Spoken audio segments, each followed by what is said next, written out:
Boa noite a todos. Esse é o nosso quinto encontro do grupo de leitura e estudo do livro A Ponte Não Precisa Perguntar pelo Caminho.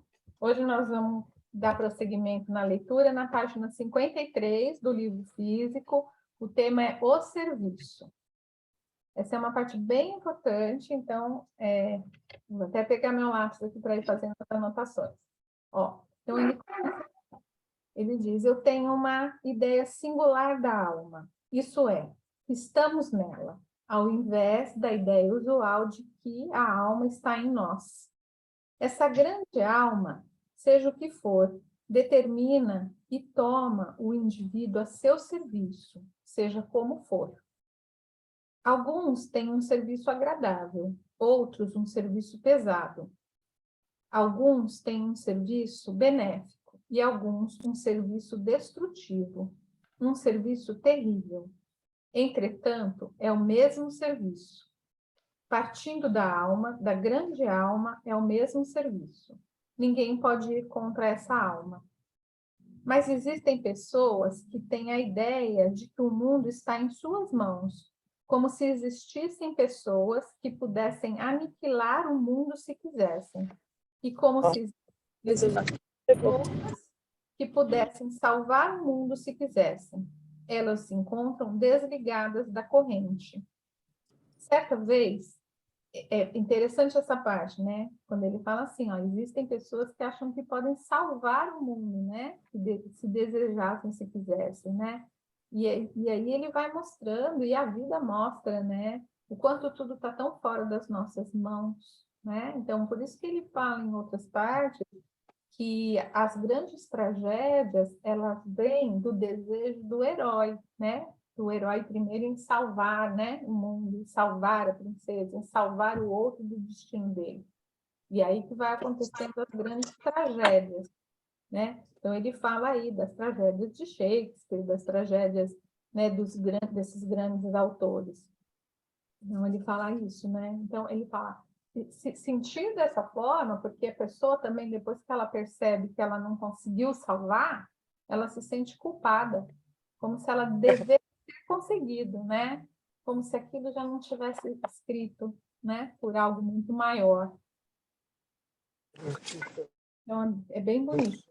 Então, ele fala assim, certa vez um terapeuta famoso disse o seguinte, com relação a estamos conectados, seja qual for o nosso destino, e o que cada indivíduo experimenta como sua tarefa pessoal.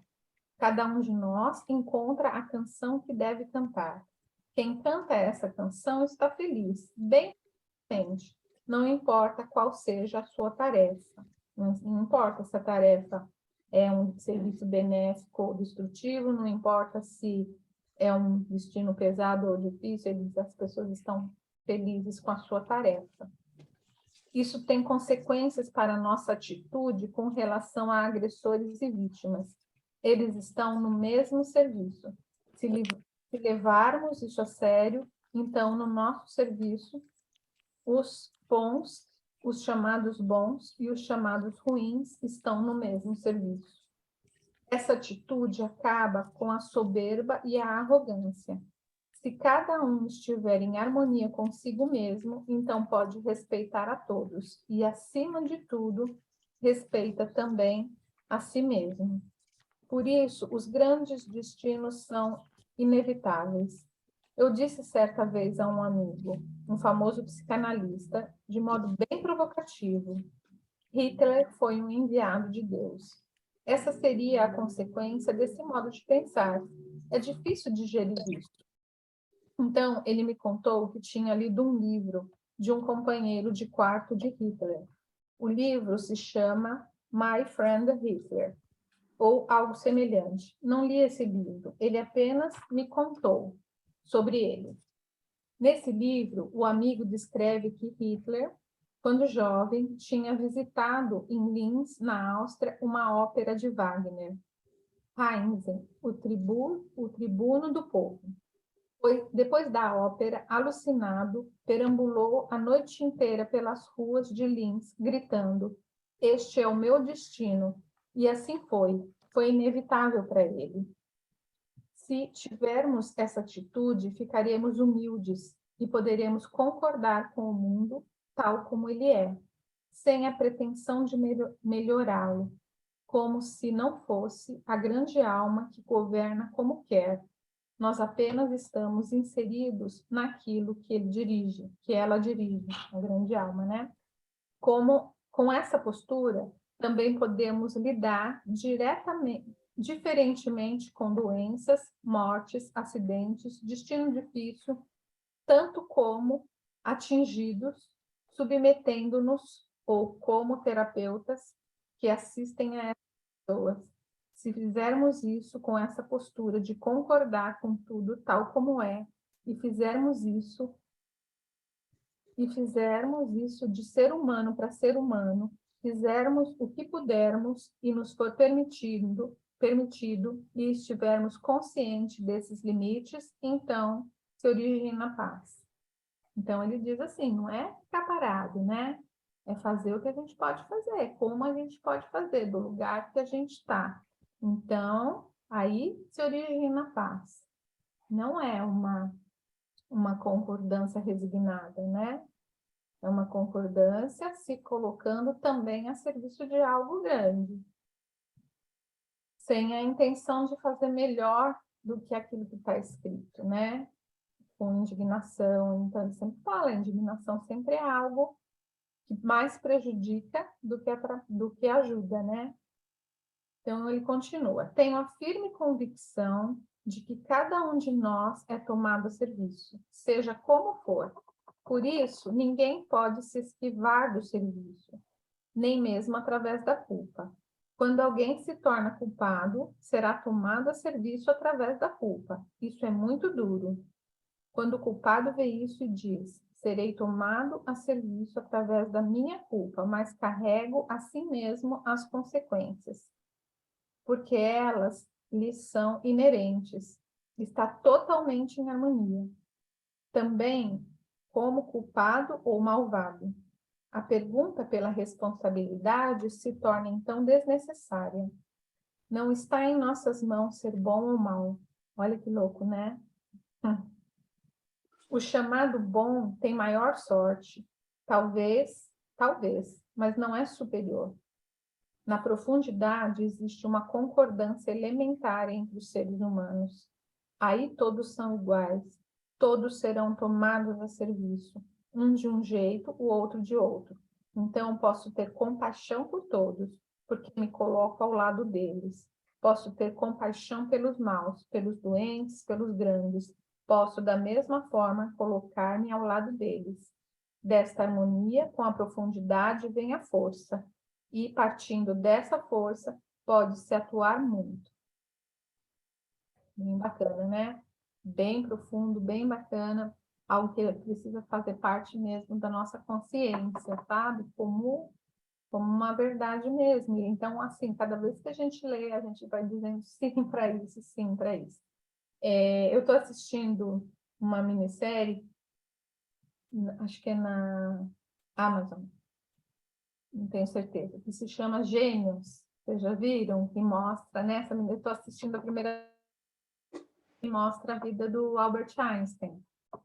E nessa parte é muito incrível, a gente vai vendo mesmo, né, escrevendo a história dele, né, a gente vai vendo os emaranhamentos sistêmicos, a gente vai vendo essa consequência dos destinos, né, ele também foi tomado por uma força muito maior do que ele, né, aquilo era mais forte do que ele, trazia consequências sérias para ele acreditar que essa ideia da relatividade viesse para ele, ele tinha uma coisa que ele às vezes nem dormia tentando pensar nisso. Então é algo que é muito maior do que ele. Mas mostra também, né, começa a guerra na Alemanha e mostra o Fritz, que foi quem fez aquela... Os cientistas foram convidados a participar das pesquisas de guerra, de armamentos e tudo, né? O Einstein não quis participar, ele não assinou, e foi muito rechaçado e também muito perseguido por isso, né? Mas o Fritz, ele ele cria o que eles chamavam de nuvem da morte, né? Onde eles dispersavam um gás no campo de guerra e os soldados inimigos morriam todos envenenados, né? E a mulher desse homem fica horrorizada dele estar fazendo essa pesquisa dessa forma. Ela diz, você é um cientista, você não é um assassino, né? E no fim ela se mata. Então, assim, lendo isso, dá para ver muito lá como cada um é tomado a serviço. As pessoas, elas ficam cegas e elas acreditam na sua verdade, né? E elas são tomadas por essa força.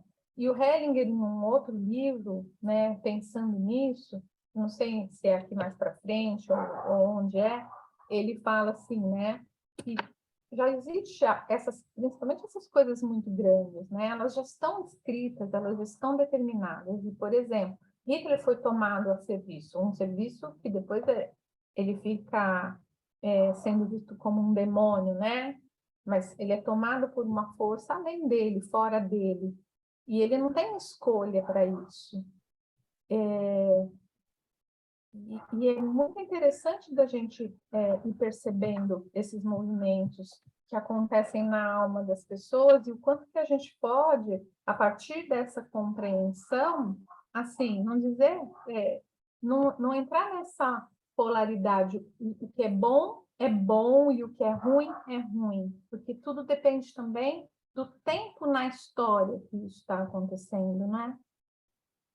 E aí ele diz assim, que se uma pessoa que está sendo tomada a serviço quer continuar se sentindo inocente, então ela...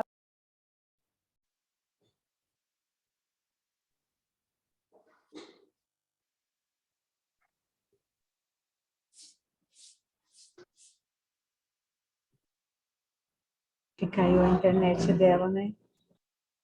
Acho que caiu.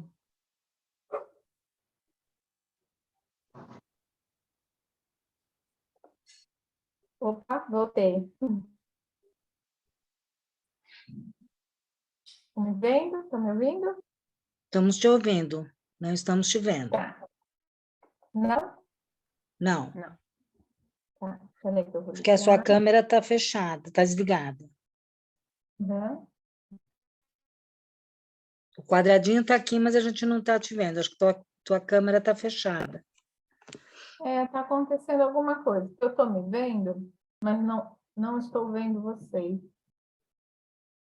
Eu vou continuar aqui o meu raciocínio, vamos ver se volta, né? Se vocês estão ouvindo a minha voz, acho que já é o suficiente. Então, o Hellinger diz assim, que quando uma pessoa que foi tomada por essa força, por essa energia, não se recusa a fazer esse papel, né? Ou tem, de certa forma, alguma possibilidade de se esquivar disso, essa mesma força toma outro, né? Da mesma maneira, para ela não faz diferença. Então, qual é a peça, né, daquele tabuleiro que está sendo movimentada?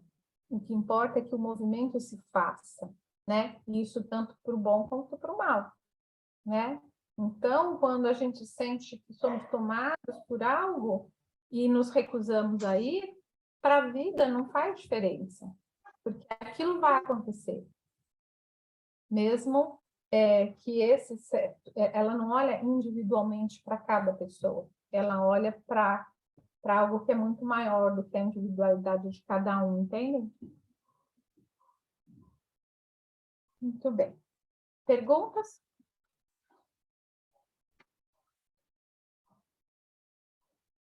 Não? Então vamos prosseguir. Estão me ouvindo, né? Vamos lá. Estamos te vendo também. Ah, ótimo. Então, também estou vendo você. Você continua, então? Continuo. Vocês me ouvem?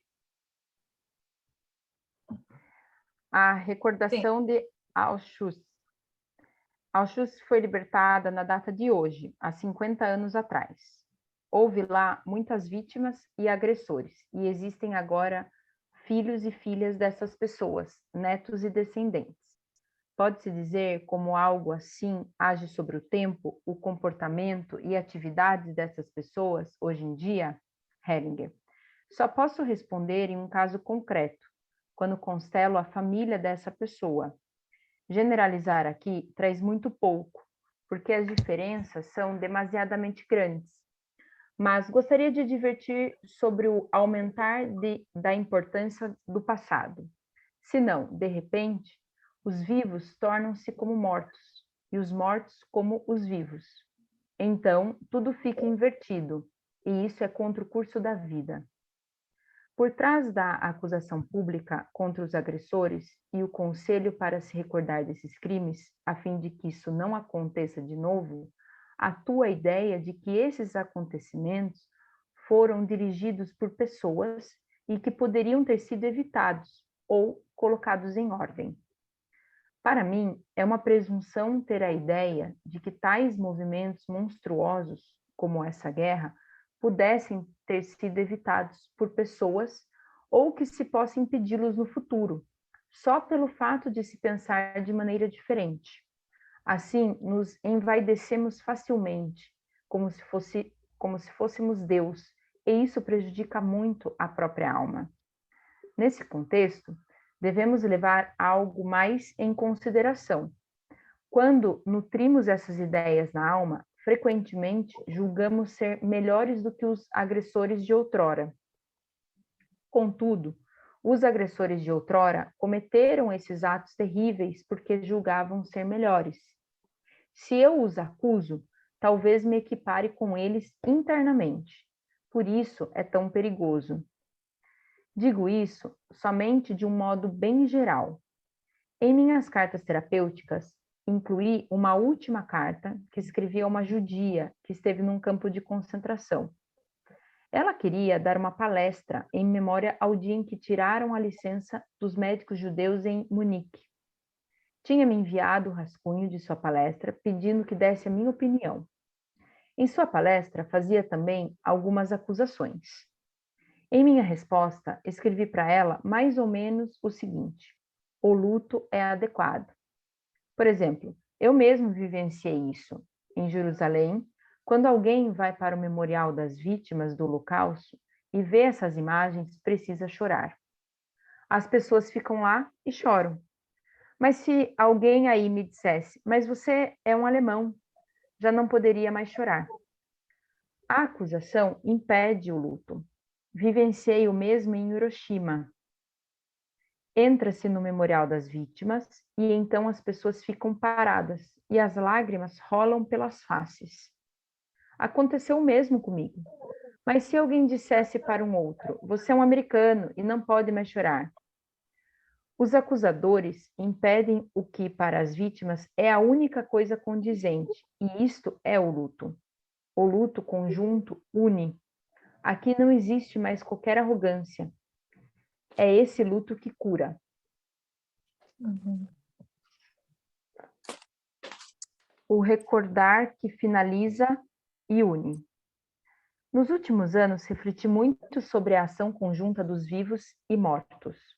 Ano passado, na Alemanha, no âmbito da Feira do Livro de Frankfurt, houve uma discussão sobre o recordar. Essa discussão causou-me muita dor na alma, porque era superficial e não apreendia a profundidade do que tinha acontecido. Em meu livro, Der Abstand, ocupei-me das conexões, mas ainda faltava algo. Ainda não as tinha apreendido totalmente. Então, refleti sobre o autêntico recordar, o recordar que cura, um recordar que finaliza algo e, ao mesmo tempo, une algo que estava separado. Quando alguém experimenta ainda criança algo terrível, isso é frequentemente reprimido.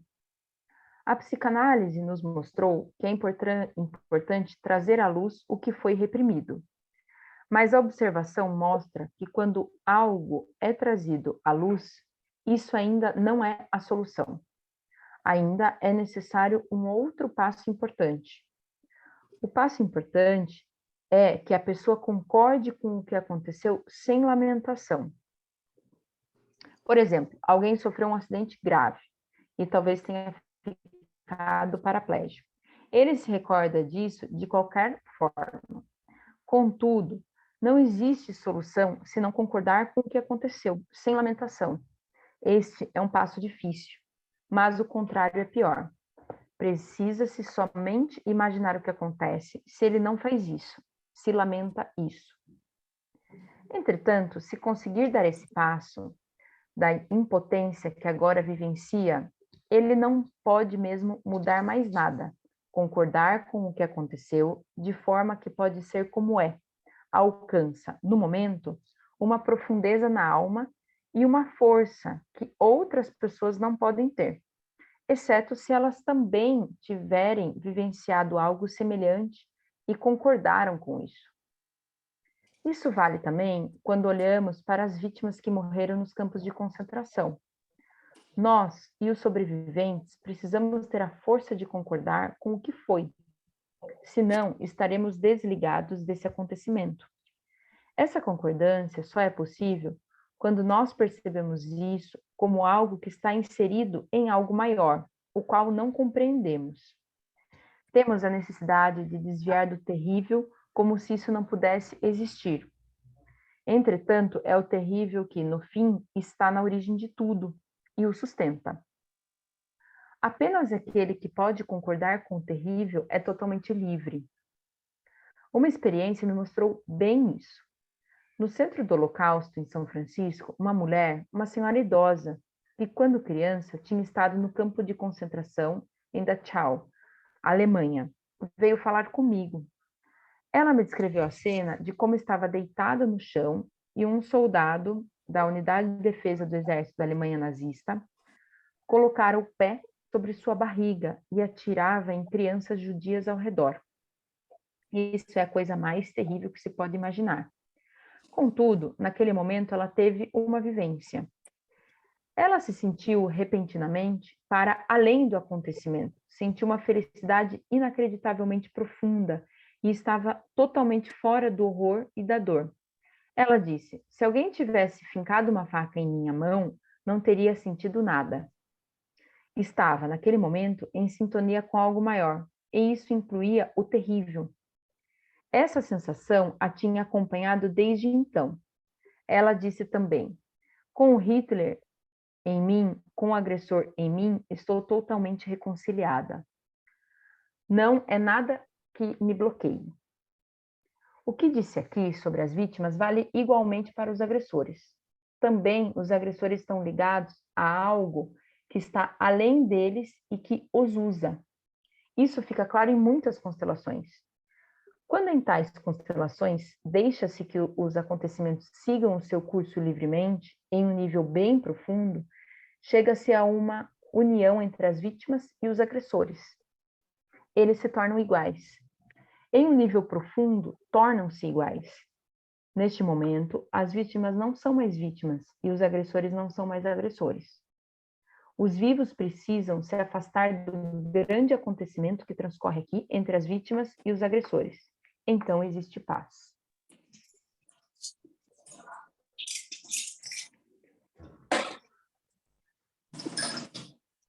Sempre que tiver perguntas, vocês podem fazer quando a gente vai mudar de tema, tá? De tema não, né? Só de título. Mas pode continuar. Os assassinos se sentem atraídos pelas vítimas. Entregamos um assassino ao movimento de sua alma. Ele se sente atraído pelos mortos, pelas suas vítimas. Lá ele encontra a paz. Não se deve interromper o seu caminho. Quando ele reconhece os mortos, quando os fita em seus olhos, então não pode fazer outra coisa a não ser seguir o caminho em sua direção. Isso agora não significa que ele deve se matar, mas deve reconhecer que, através do assassinato, pertence a eles.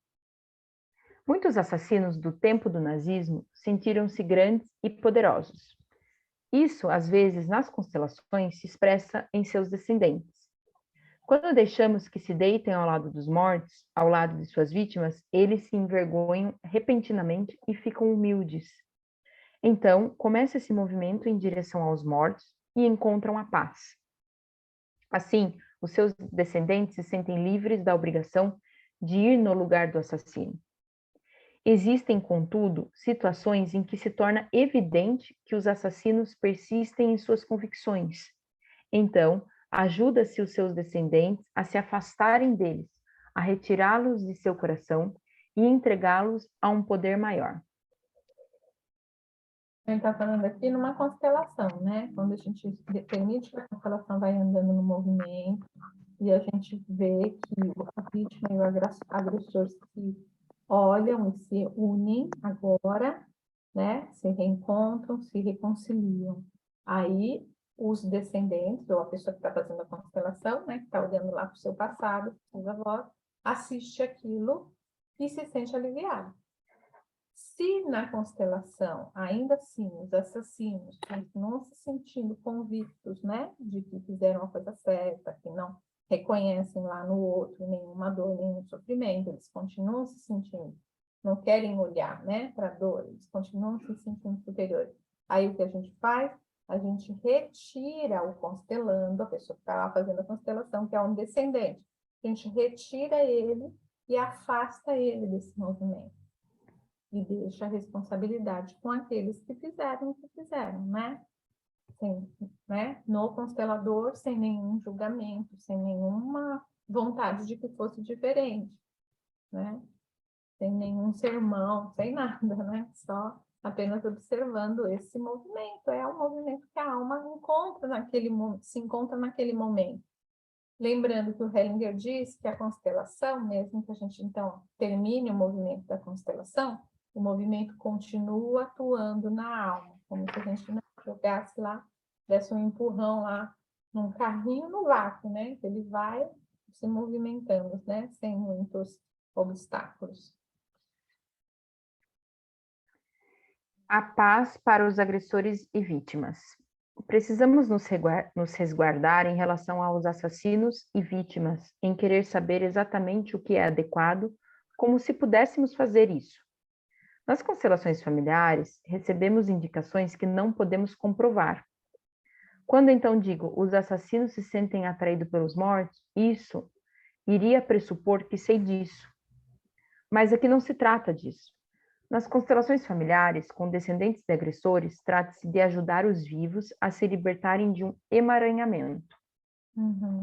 Nisso, é importante saber que não se pode redimir o assassino de sua culpa, mesmo que seja um jovem. O olhar do terapeuta se dirige, em primeiro lugar, para a vítima. A única medida que se pode tomar é fazer com que o assassino olhe para a vítima. Daí surge, para ele, um movimento em direção às vítimas. Com elas, o assassino encontra a paz, caso esse movimento tenha êxito. Bom e mal. No nosso modo de pensar, estamos presos à ideia de que somos livres e, portanto, responsáveis pelos nossos atos e nosso destino, e que, por isso, existe o bom e o mal. Quando se observam famílias, fica claro que isso não é assim. As vítimas nos campos de concentração, embora fossem inocentes, não puderam, através do fato de serem boas, mudar os seus destinos. Da mesma forma, muitos assassinos não puderam mudar os seus destinos. Também estavam emaranhados. Mesmo assim, cada um é responsável. A simples diferenciação em dizer que ele era livre e poderia ter se modificado e, portanto, é responsável, não está certa. Ele não era livre, estava emaranhado. Mesmo assim, é responsável e precisa arcar com as consequências. Somente depois que tivermos essa visão das coisas, podemos chegar à harmonia com as forças mais profundas e a luta contra o mal, como o imaginamos, chega ao fim. A ideia de que o mundo deveria ser diferente do que é e de que o ser humano tem o seu destino em suas mãos vai longe demais. Pois mesmo os piores destinos e também os crimes têm um efeito sobre o todo, que nós talvez pressentimos, mas não entendemos. Vejo também os piores destinos nesse contexto. Então, não são terríveis para mim. Algumas pessoas permanecem à margem do rio e julgam o rio, mas nunca entram nele. Quem entrou nele sabe que pode falar sobre isso. Muito bom. Muito bom, né? O bom e o mal. Heróis sem risco. As resistências contra essa visão do serviço e, relacionado com isso, contra uma outra visão profunda de uma resistência ativa e temas semelhantes, estão relacionadas também à ideia de que a identificação com heróis e vítimas possibilita a cada indivíduo se sentir melhor, superior e exigente, mas sem o próprio sofrimento ou a própria coragem ou o próprio risco e sem a visão das próprias profundezas, do próprio medo, da própria tentação e da própria falha. Levá-lo para lá está fora de cogitações. Isso somente o próprio destino e a própria alma, que através da experiência tornou-se humilde.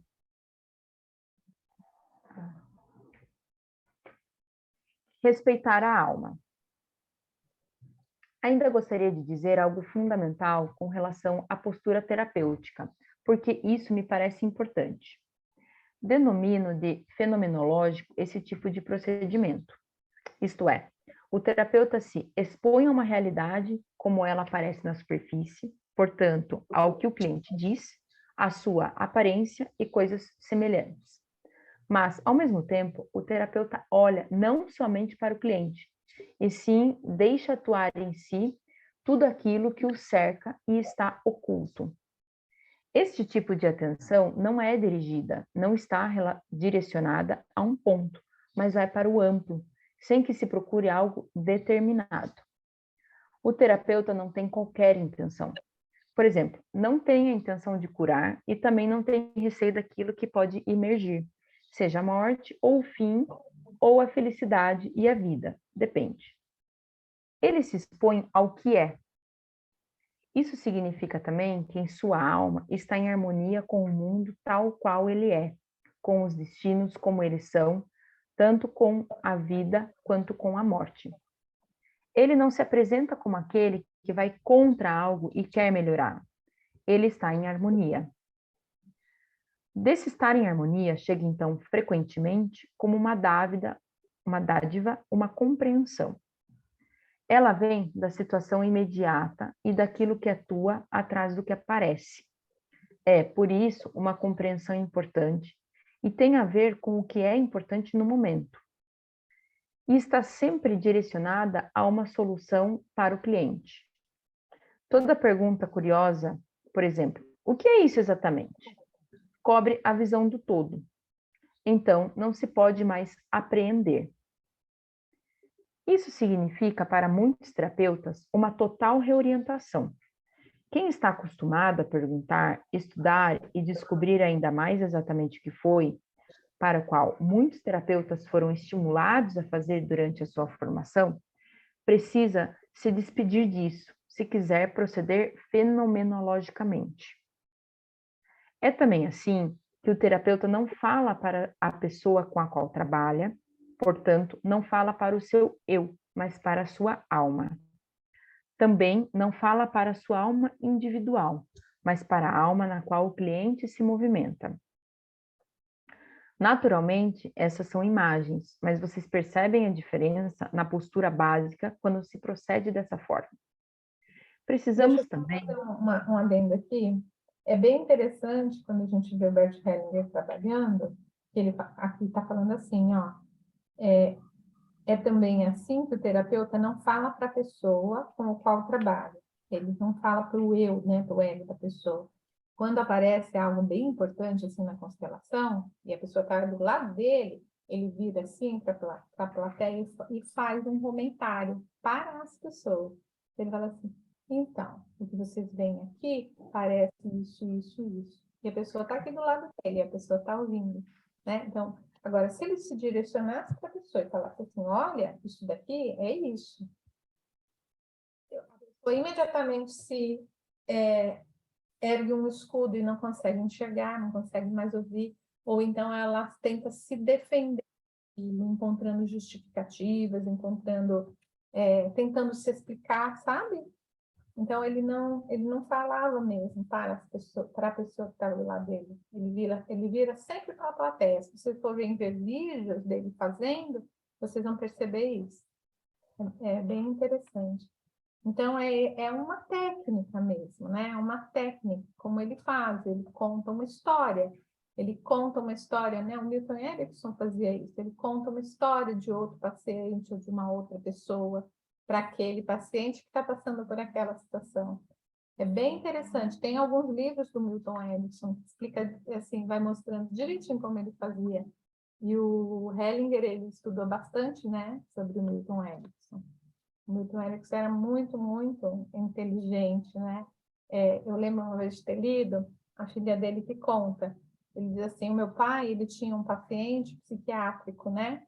E naquela época eles atendiam em casa, né? Então ele atendia aquele paciente psiquiátrico. E aí ele foi tratando aquele paciente, o paciente deu uma melhorada, e depois o paciente queria ter um cachorro, o Milton Erickson comprou o paciente queria ter um cachorro, não. Milton Erickson pegou um cachorro e disse para o paciente que aquele cachorro era dele, né? E que ele devia cuidar daquele cachorro. E aí aquele paciente que não conseguia, né, se vincular, não conseguia ter uma responsabilidade, foi cuidando daquele cachorro dentro da casa do Milton Erickson. Almoçava na casa do Milton Erickson e fazia as coisas. E aí, essa entrevista com a filha dele, né, ele dizia, mas por que o seu pai, né, fazia esse tipo de coisa, né? Tinha um paciente tão próximo da família, né? Aí ela disse assim, é porque o papai queria que nós percebêssemos que sorte que nós tínhamos de não ser essa pessoa, né? Então, assim, quanto que eu aprendo com a dor e com o sofrimento do outro e o quanto que, então, eu me responsabilizo pela minha força, né? Pela capacidade que eles tinham, porque eles não precisavam carregar aquele destino. Então, eles poderiam e tinham responsabilidade de fazer tudo o que eles podiam fazer com a sua saúde, né? Com a sua inteligência, com a sua capacidade cognitiva, com tudo, né? Porque eles não eram pacientes psiquiátricos. Eles eram pessoas afortunadas nesse sentido. Então, acho bem interessante, né? Essa educação que vem pela vivência, né? Como o Hellinger também fazia, né? Então, conta uma história de uma outra pessoa que passa por uma situação semelhante àquela, eu conto qual foi a estratégia que a pessoa usou, a capacidade que a pessoa teve, como que a pessoa resolveu a sua própria questão, dando ideias e possibilidades, sem estar diretamente dizendo, olha, faça isso dessa forma. E aí a pessoa se defende disso, né? Então, é uma educação que vai por um outro lado, bem interessante. E aqui ele fala disso.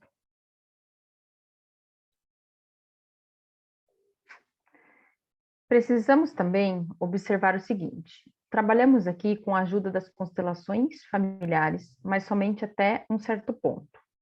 Esse trabalho vai muito além das constelações familiares, por exemplo, nas soluções e nas frases de solução.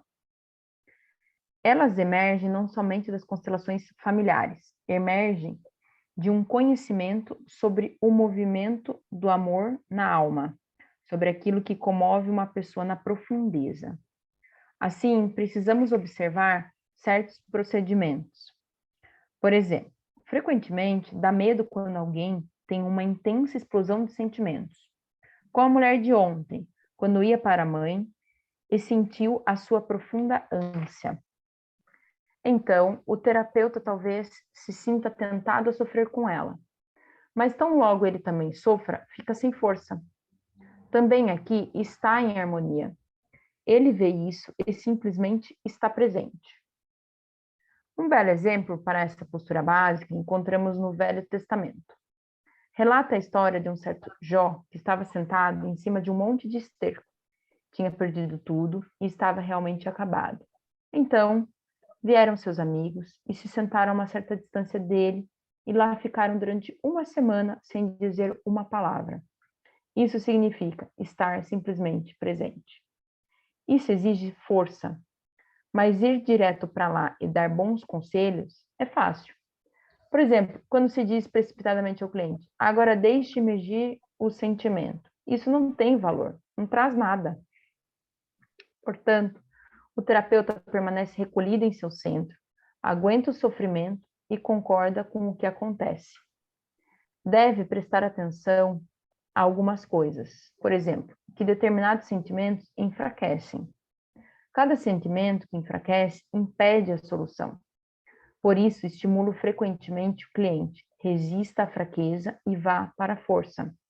Aprume-se e vá até a amplidão. Fale com voz normal ou sem som. Tudo isso centra e dá força. Com essa força, vai-se adiante. Esse trecho aqui, Nadia, ele fala, vai bem de encontro à introdução nela na página 20, que ele fala sobre a postura básica, da falta de intenção no comecinho do respeitar a alma, né? Sim.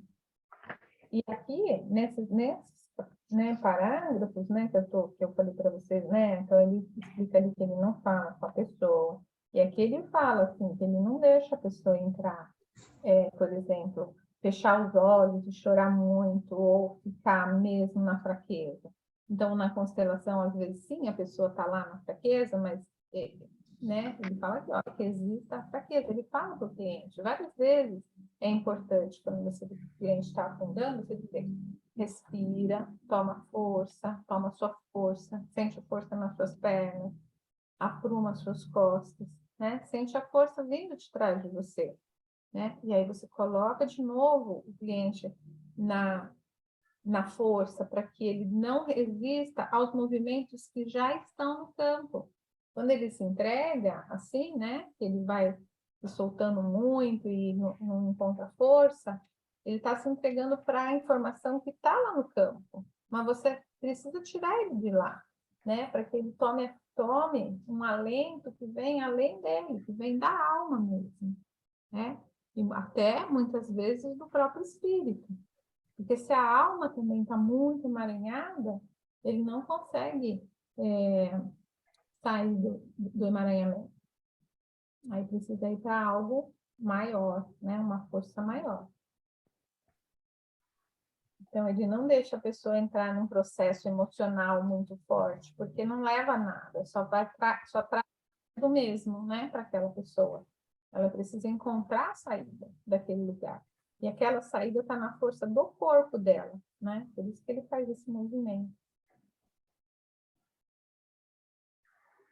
Ir com a alma. A alma se movimenta passo a passo. Por isso, quem ajuda a dar com ela somente um passo. E quando o próximo passo está preparado, então a alma trabalha novamente por si e quem ajuda a acompanha nesse próximo passo.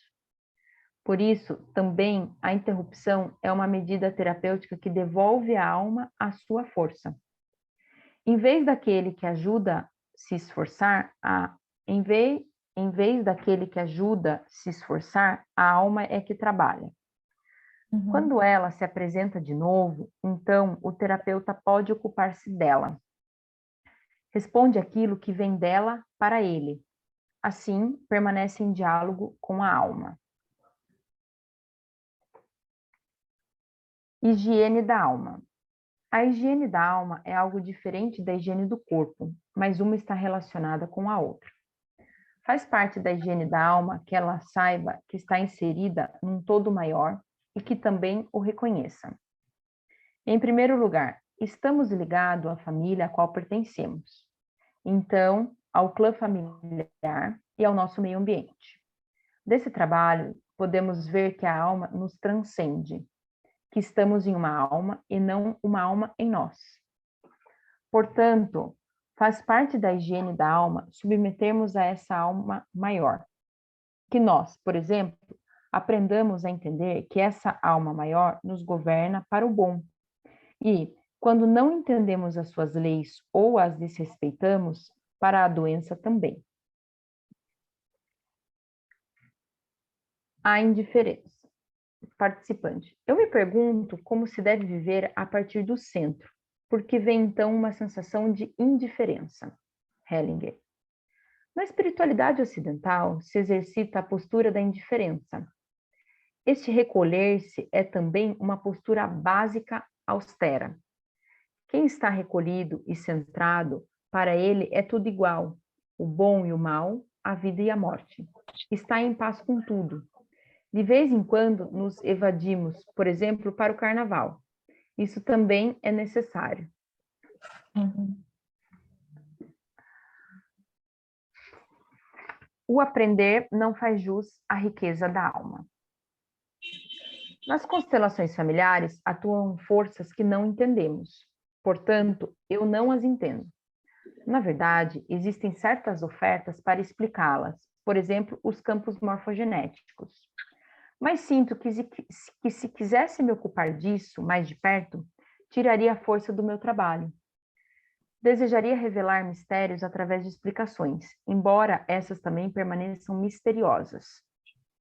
O ficar parado perante o mistério é, creio eu, a mais importante fonte de força para o terapeuta. Chegamos, por exemplo, ao limite da morte e sabemos que não temos nenhum poder sobre o que aí acontece e para onde isso conduz. Ou os mistérios de destinos, de relações e vínculos que alguém assume sem o saber e que foi tomado a serviço por algo que não entende. Isso também é um limite e permaneço parado perante ele. Esse recolher-se e ficar no limite custa muita força, especialmente no início.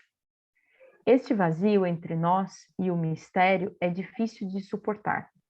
Procuramos explicações para banir a ameaça do mistério.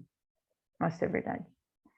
Mas é digno de nota que, quando alguém recebe um diagnóstico com relação ao seu estado, sente-se frequentemente melhor, mesmo quando o diagnóstico é falso, porque, de repente, tem uma explicação para algo inexplicável.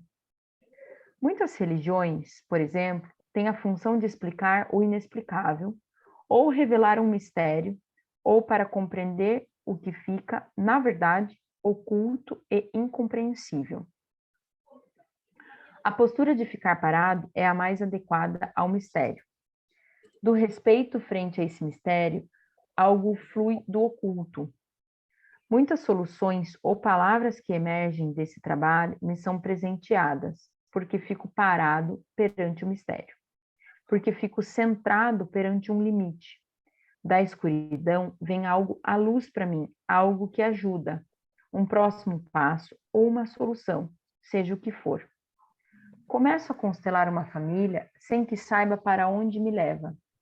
Dou o primeiro passo, então espero, chego a um limite, não sei como vai prosseguir e, de repente, através dessa postura de ficar parado, chega a mim como um relâmpago, uma indicação de como agir.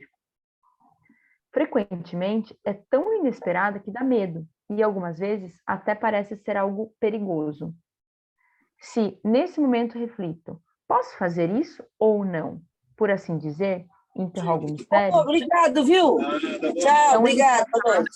Imediatamente de mim e fico sem força.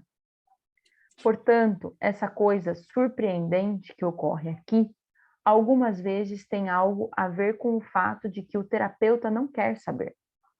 Do não querer saber e da disposição de se expor ao mistério e às forças que ele não entende, chega-lhe a coragem e a possibilidade de lidar com isso de um modo que ajude.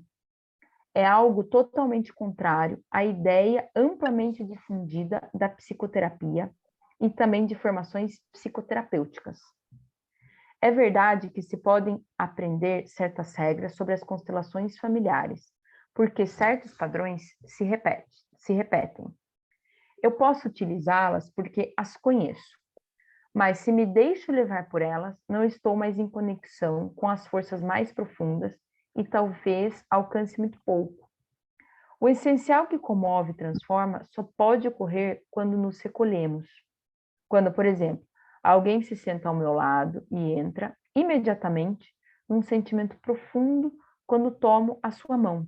Isso não significa que o simples fato de ter pegado a sua mão esteja atuando, mas porque ele sabe que isso não me causa medo. Seu sentimento fica acolhido, porque não tenho intenção e porque estou internamente vazio. Nesse tipo de terapia, trata-se dessas posturas básicas, nem tanto do aprender, como se faz isso ou aquilo, porque o aprender não faz jus à riqueza da alma. Pode parar aqui, né? Sim. Ô, Nádia, Diga.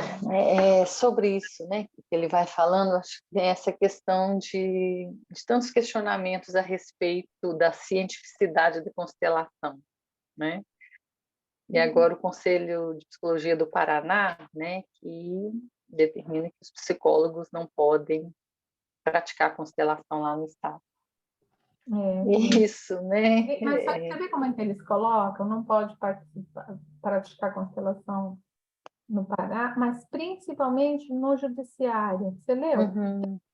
Eu li mais, eu não li todo o documento, né? Eu li mais a chamada, assim, da questão dessa rigidez, pelo que eu vi lá, rigidez de papéis, de lugares, né, definidos, e a questão da cientificidade, né, da constelação.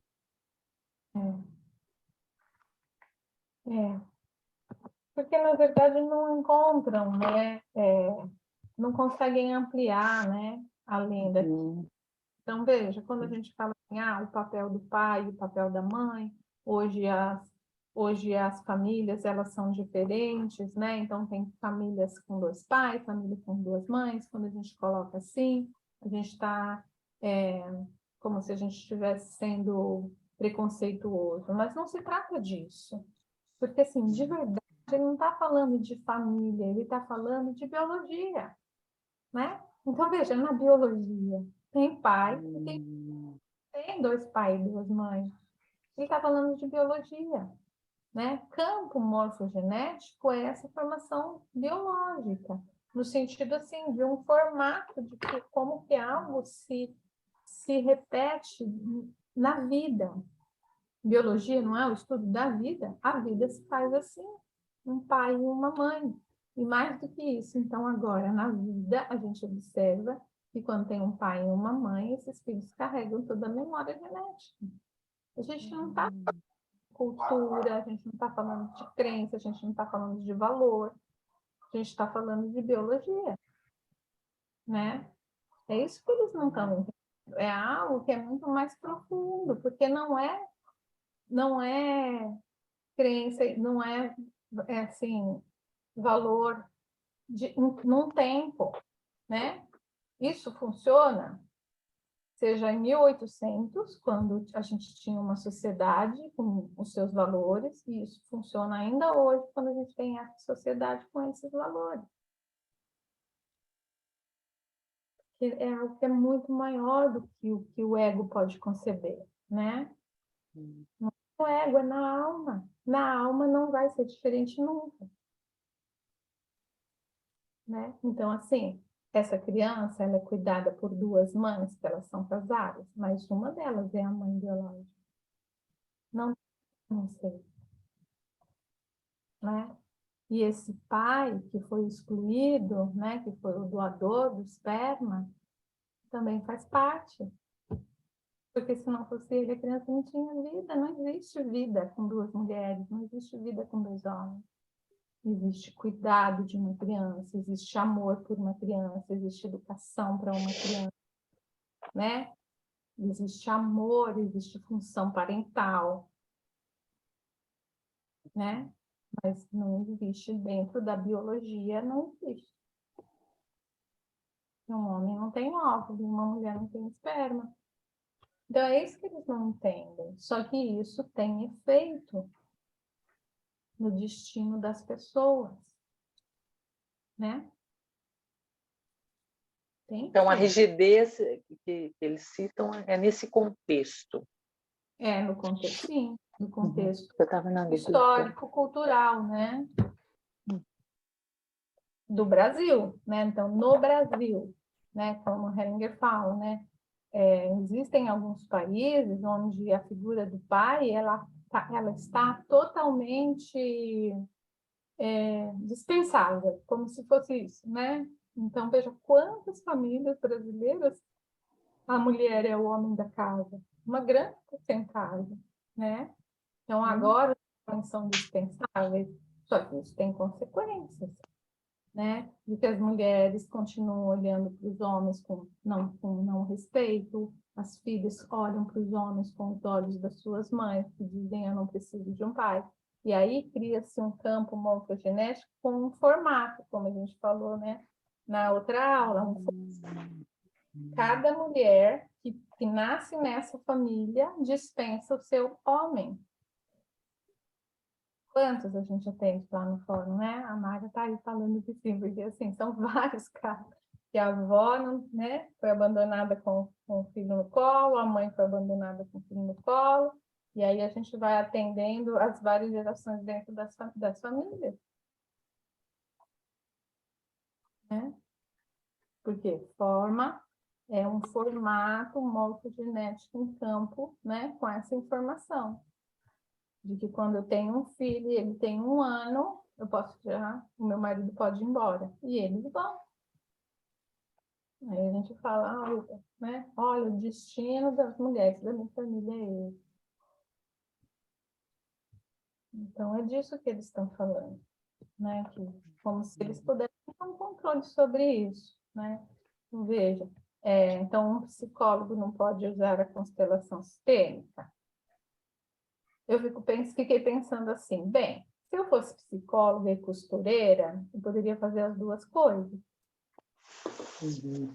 Eu não iria me impedir disso, não é? Eu posso ser psicóloga e consteladora. Quando uma pessoa me vai fazer uma constelação, eu atendo ela, né? Nisso que ela quer, precisa. O CRP, ele é expert em fazer isso. Há um tempo atrás, o psicólogo não podia ser acupunturista. Aí o SUS aprovou a acupuntura como uma das atividades, né, como um complementar, e aceitou que médicos e psicólogos fizessem acupuntura. No dia seguinte que saiu essa lei, tinha uma fila de psicólogos que eram acupunturistas, que tomaram a pílula da acupuntura, né, porque até então ninguém era, e aí para, como se diz, registrar o título de acupunturista junto com o de psicólogo no conselho. Então, eles são expert em fazer isso. E com isso, a gente vai perdendo, eu falo como psicóloga há 41 anos, a gente vai perdendo uma série de possibilidades e de ciências. A gente foi perdendo várias, entendeu? Não é só a constelação, são várias fontes que o psicólogo, às vezes, tem que mascarar o título para poder utilizar aquilo como sendo, porque a gente ainda tem dentro do CRP uma base muito psicanalística. Então, tudo que é fenomenológico, né, ela sofre para seguir um caminho. Por exemplo, Gestalt, psicodrama, tudo que é dessa linha existencialista e fenomenológica, ela é menos validada, porque a gente ainda tem um grande construto lá dentro, psicanalista. Né? E aí vai um venenozinho, né? Desculpem, eu gosto da psicanálise, tive professores junguianos, adoro Jung, né? Mas a impressão que dá é o medo de perder um pouco o espaço, né? Para mim, me vem muito essa coisa. Me desculpe a crítica, né? Mas isso todo mundo sofreu. O behaviorismo mudou o nome, né? Se tornou comportamental, atual, né? Teve que atualizar isso, modificar uma série de questões para poder ser aceita como uma técnica válida dentro disso, né? Então, isso daí não é, vamos dizer assim, não é novidade dentro do CRP, eu lamento muito, porque ele poderia convidar as pessoas que trabalham com isso, os psicólogos que trabalham com isso, a que eles apresentem os resultados, né? Porque são muitos psicólogos trabalhando com isso, muitos, né? Então, é meio que tampar o sol com a peneira, né? No meu ponto de vista, eles fingem que não deixam e a gente finge que não faz. Quer dizer, eu acho isso absurdo, né? Acho que a gente devia conversar. E ao mesmo tempo, eles restringissem, né, o uso, como na acupuntura mesmo. A acupuntura, depois, ela ficou restrita a pessoas de nível superior na área da saúde. Então, psicólogos, enfermeiros, né, pessoas que tinham conhecimento, que tiveram aula, né, de anatomia, de neuroanatomia, de fisiologia na faculdade, então podem continuar sua especialização e se especializar nisso. Agora, como a constelação ela não é de ninguém, ela fica muito, né, muito jogada. E aí a gente vai vendo essas barbaridades que vão acontecendo também. Porque Aconteceu isso também, Nádia, com a conciliação e a mediação. A conciliação e a mediação, ela veio da terapia familiar sistêmica, que tem a ver com a constelação, né? Foram os psicólogos da área da família que trouxeram a técnica da conciliação e mediação, que era feita entre a família, e que aí os advogados entraram em contato, acharam interessantíssimo, levaram para dentro do tribunal, né? E vamos dizer assim, acabou que houve até uma exclusão. Hoje você tem muito mais mediadores e conciliadores que são advogados do que são psicólogos. Uhum. Percebe? Então, assim, em vez de você agregar os conhecimentos, as sabedorias, você desagrega, né? Você interpreta isso de uma maneira, enfim, eu acho que nem científica gente, né? Porque a ciência, a psicologia enquanto ciência, ela sofre interferência de tantas variáveis, você não pode tirar um raio-x da emoção. Percebe? Sim. Então, assim, bom, enfim, né? Fica a serviço de algo, né?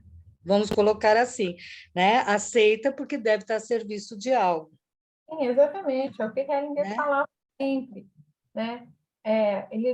Porque, assim, muitas vezes precisa acontecer esse caos para depois acontecer um equilíbrio também. Precisa ser de um extremo para, né, isso se reorganizar. Tem tudo isso também, né? Isso não quer dizer também que só porque uma pessoa não é psicóloga, ela não é capaz, às vezes, de fazer uma constelação, porque, às vezes, a pessoa tem uma profundidade na alma, ela tem um desenvolvimento, uma capacidade de lidar com as pessoas, né? Eu acho, Nádia, que é até maior.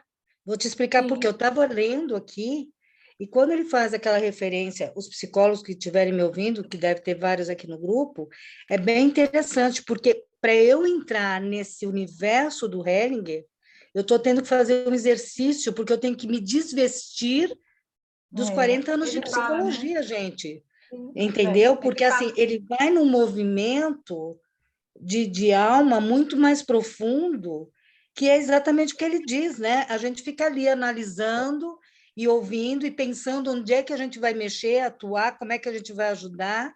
Então, eu estou tendo que me desvestir. Para mim é um esforço muito maior do que provavelmente as pessoas que não são psicólogas. Eu tenho que sair daquele cabedal, né, terapêutico que você aprendeu e ir para um lugar muito mais simples, muito mais meu, né, me desvestir né, dessas armaduras todas, né? Então, sim, eu tenho certeza, não tenho a mínima dúvida que pessoas que não são psicólogas provavelmente têm muito mais habilidade e facilidade de entrar do que uma psicóloga. Não tenho a mínima dúvida sobre isso. Com muito mais propriedade. Sim. Muito bem, gente. Já deu o nosso horário. Alguém quer falar mais alguma coisa antes da gente terminar? Podemos deixar para o nosso próximo encontro, então. Quer falar, Gi? Quero, Nádia, só dizer que você aprendeu direitinho com o Hellinger aquilo que você falou, que fala para as pessoas. Eu nunca entendia muito bem porque você fazia isso, entendi hoje. É interessante mesmo, porque também tira o enfoque até da explicação, né, para quem está ali, como ele sempre fala, buscando as explicações para furtar-se da ameaça do mistério, né, porque fica ali sempre tentando entender, e eu sempre sou reconfessa nisso, sempre quis muito entender nas primeiras constelações, e interessante mesmo essa abordagem, eu não sabia que ele tinha aprendido com Milton Erickson, né? Interessante isso, como a cada aprendizado e que vai se propalando, vem um enriquecimento também, né? Até nos dias de hoje, né? Muito Veja legal. como, então, né, a gente lê uma vez, aí isso, essa frase, né, ela está aqui, mas ela passa desapercebida. Né? Aí depois, numa outra leitura, você fala, isso aqui é assim, por isso assado. Né? Aí você vai, muito né, bom. descobrindo pérolas, né, no livro. É maravilhoso. Muito, muito maravilhoso. Tá sendo excelente eu reler. Acho que na época do curso, não sei se eu fui com muita pressa, vai passando algumas coisas batidas, ou não entendia e deixei para lá, e agora. Não entende mesmo, não entende. Porque não assistiu tantas, não viu tanta coisa, não teve, né, a experiência vivencial. E quando você vai tendo, aí depois você volta lá. Mas eu também, com muita pressa, com muita avidez, todos os livros, enquanto eu estava na minha formação, e depois, né, vai continuando, e aí a gente retoma e está num outro lugar já. Muito bom, Nádia. Muito bem, Obrigada de meninas. novo sempre. Eu que agradeço. Um beijo a todas. Até a Beijo. Beijo, Nádia. Até Obrigada. quarta. Boa noite, gente. Tchau. Tchau. Obrigada. Viu, Giovana? Boa noite, Valeu. Nádia. Boa noite, Tchau. pessoal. Obrigada. Tchau. Tchau, tchau. Boa noite, gente. Boa noite.